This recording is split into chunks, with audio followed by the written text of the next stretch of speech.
Not just about जंगें हुई, जंग तो हमारी चाइना के साथ भी हाँ, हुई, लेकिन हम चाइना को फिर भी, ठीक है, हम चाइना की स्ट्रेटेजी से अलर्ट हैं, हमें पता है कि कुछ ना कुछ गलत कर सकती है, लेकिन उस लेवल पे, उस पैमाने पर उसको दुश्मन नहीं मानते, ठीक है ना।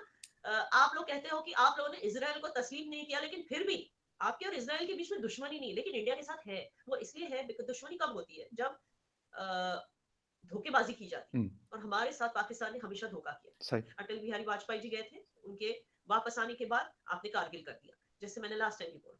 मोदी जी गए थे, उनके वापस आने के बाद पठानकोट कर दिया, ठीक है ना। हर बार यही।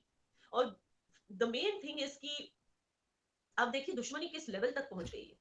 पाकिस्तान डूब रहा है, ये तो आप मानते हैं। ख्वाजा आसिफ साहब ने खुद कहा है, जो डिफेंस मिनिस्टर है पाकिस्तान के, उन्होंने कहा कि जिस पाकिस्तान की बैंक्रप्सी का कि आप लोग बात कर रहे हो कि वो आने वाली है, वो आ चुकी है दरअसल। कहा है ना उन्होंने, बिल्कुल कहा। अब देखिए, despite being a bankrupt nation, हालत ये है कि कोई भी चीज, मतलब आप देखिए आलू फॉर एग्जांपल, आप स्ट्रेट अवे अमृतसर से इंपोर्ट कर सकते हैं, आपको कितना उससे बचत होगी, बिल्कुल, और बचत की जरूरत है इस वक्त, बिल्कुल है, बहुत ज्यादा जरूरत है। लेकिन आप देखिए कि दुश्मनी यहां तक है कि अमृतसर से जाता है मुंबई से जाता है दुबई से जाता है अफगानिस्तान, वही आलू फिर अफगानिस्तान से आप लोग इंपोर्ट करते हो, वही हमारा आलू।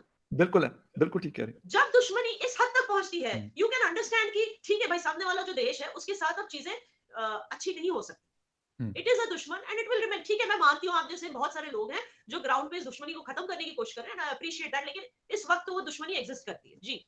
अच्छा, याना जी बिल्कुल आपकी ये बात सही है कि वही आलू या इस तरह की और बेशुमार चीज़ें हैं जो हमें अफगानिस्तान के रास्ते, हमें दुबई के रास्ते, पाकिस्तान में वो चीज़ हमें मिल रही होती है। लेकिन एक चीज़ तो ये भी है कि शायद इसमें कुछ लोगों का फ़ायदा है जिसकी वजह से ये सारी चीज़ें हो रही होती है।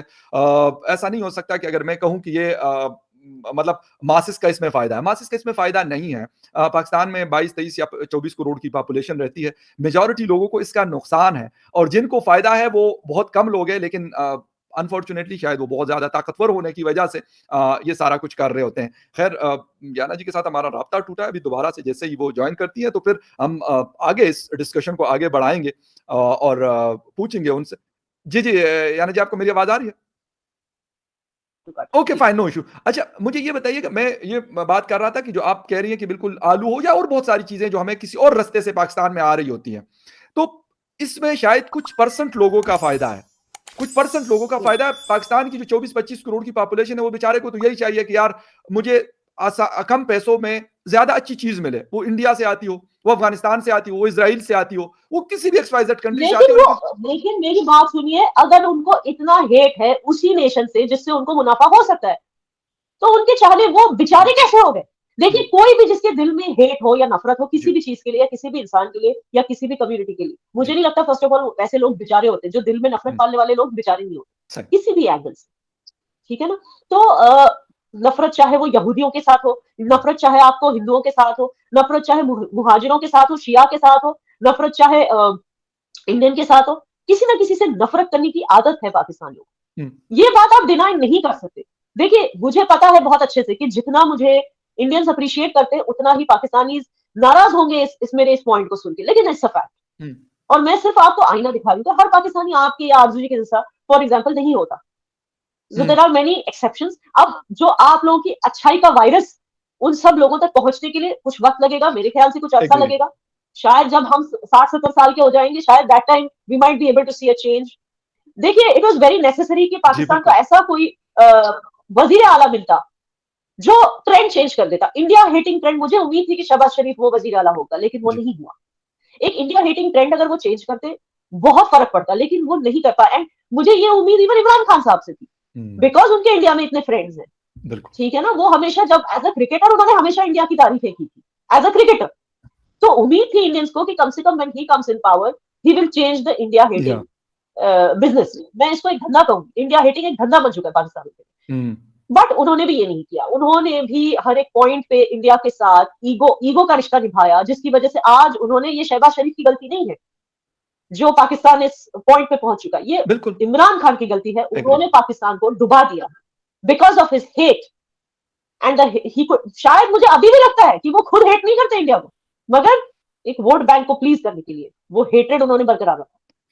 जी। अच्छा याना जी, एक चीज और है, मैंने अभी तक अपने करियर में 2 जनरल इलेक्शंस को कवर किया, एक 2013 का और एक 2018 का, पाकिस्तान के जनरल इलेक्शंस की बात कर रहा हूं। लेकिन इसके अंदर जो मेन स्ट्रीम पार्टीज हैं, पीटीआई है, पीएमएलएन है नवाज शरीफ साहब की, और तीसरी पार्टी आती है पाकिस्तान पीपल्स पार्टी, जो आसिफ अली जरदारी साहब की पार्टी।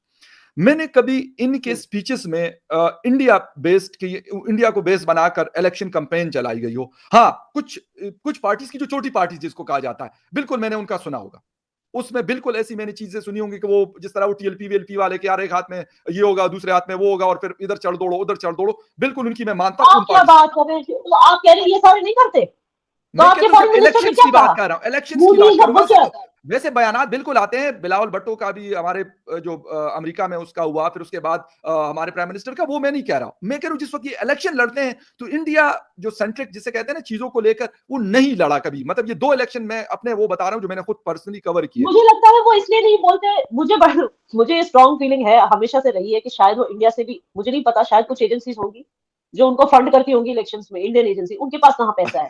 हाँ नहीं, ऐसे भी नहीं है कि पाकिस्तानी के पास पैसा नहीं है, मैं मानती हूँ। एक तरफ बात करते हैं, देखिए पैसों की बात हम बाद में करेंगे, फिलहाल मैं ये पॉइंट बता रही हूँ कि मुझे लगता है कि क्लियरली लगता है कि इनको फंडिंग आती है इंडिया से भी इलेक्शंस लड़ने की। मुझे ऐसे लगता है, पता नहीं अब इसमें दोनों गवर्नमेंट्स का क्या फायदा है क्या नहीं, शायद इंडियन गवर्नमेंट भी ट्रस्ट करके देती होगी उनको, because seriously you are right.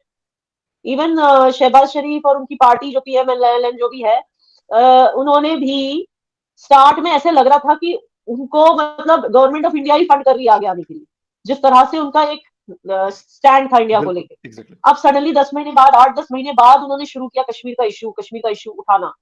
And again अब मैं अपने पॉइंट पे आती हूँ, उन्होंने इशू क्यों उठाया? क्योंकि Imran Khan is still fighting for power. अब इमरान खान को रास्ते से हटाने के लिए क्या तरीका है, लोगों का सपोर्ट पाने का क्या तरीका है? कश्मीर का इशू उछालो फिर से, और वही उन्होंने किया। इट इज सो अनफॉर्चुनेट कि मतलब इमरान खान को रास्ते से हटाने के लिए या तो कश्मीर इशू रेज करेंगे या इमरान खान को अरेस्ट करवाने की बात होगी। It's very unfortunate. अच्छा यानी जी, इमरान खान के हवाले से तो मतलब उनकी तो मैं क्या बताऊं, हमारे खैबर पुख्तनख्वा को जितना तबाह बर्बाद उसने 10 साल में किया है, ओटीटीपी की सूरत में जो हम भुगत रहे हैं और जो बाकी मिसमैनेजमेंट में हम भुगत रहे हैं, तो शायद वो मेरे ख्याल उसकी मिसाल नहीं मिलती। हालांकि बड़ी बड़ी बातें उससे हमने सुनी, और फिर जब वो प्राइम मिनिस्टर बने तो बड़ी बड़ी बातें वो करते रहे।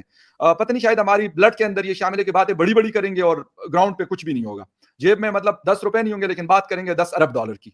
तो ये गलत है ये चीजें, क्योंकि अगर आप रियलिस्टिक नहीं होते कि यार मेरे पास नहीं है, मैं कहता हूँ हाँ यार मेरे पास 10 रुपए या मेरे पास 5 रुपए, ठीक है यार, इसके अंदर जो मैं कर सकता हूँ मैं वही करके आपको दूंगा। मैं कहता नहीं नहीं जी, मेरे पास तो ट्रिलियन ऑफ डॉलर्स की नहीं, उन्होंने, मुझे जहां तक मुझे पता है हर कोई तो कह रहा है कि नहीं है पैसे, और कितना बोलेंगे। इनफैक्ट मुझे लगता है पैसे होते हुए भी बोलते हैं कि नहीं है पैसे। मैं कहता हूँ नहीं होने के बावजूद बड़ी बड़ी बातें करते हैं। अच्छा, कैसे कहते हो? मैं ये कह रहा हूँ ना कि आप मुझे बताओ, जब ये आप मुझे बताओ अगर नहीं होते तो किस तरह, आप देखिए बहारिया टाउन का मलिक रियाज जो है ओनर, उसका बेटा, उसने कौन सी गाड़ी मंगाई अभी रिसेंटली, रेंज रोवर 500 की पत्तियां, 500 की पत्तियां अपनी गर्लफ्रेंड के साथ फोटो खींचता, 500 की पत्तियां ऐसे फेंक रहा है, बाकायदा वीडियो चल रही है आजकल। अच्छा, शादियों में देखो ना, ऊपर से 500 की पत्तियां फेंकते हैं, नीचे पूरा क्राउड है, जो मतलब पैसों की बारिश हो रही है लिटरली वहां पे, है ना? ठीक। और वो कौन सा कनेडियन कॉफी चेन है जो खुला है वहां पर, वो कनाडा का कॉफी चेन वाला बोलता है, हाँ, वो कहता है कि हमारे 15 देशों में आउटलेट्स है, लेकिन सबसे ज्यादा सेल पाकिस्तान में हुआ है, लाहौर में। अब बताओ लोगों के पास पैसे कहां से आते हैं? फिर इतना पैसा अपनी अपनी तिजोरियों में भर के रखा है लोग, मतलब नहीं। पॉइंट इज कि देश को बचाने के लिए कोई इंटरेस्टेड नहीं है। हाँ, अपनी अपनी तिजोरियां भरने में सारे के सारे, चाहे वो पीटीएम के नेता हो, चाहे वो शहबाज शरीफ के नेता हो, या चाहे आवाम हो, सारे के सारे करप्ट, सारों के सारों में की तिजोरियों में पैसा भरा हुआ है। लेकिन आदत हो चुकी है ना कि हमें भीख और भिक्षा पे जीना है, भिक्षा नहीं सॉरी भीख पे जीना है, भीख पे जीना है, हमें काम नहीं करना है। तो हमें बस बताना है हर जगह, हमारा इतना ही काम है, हर जगह जाके हमें बताना है कि we are doomed, we are bankrupt.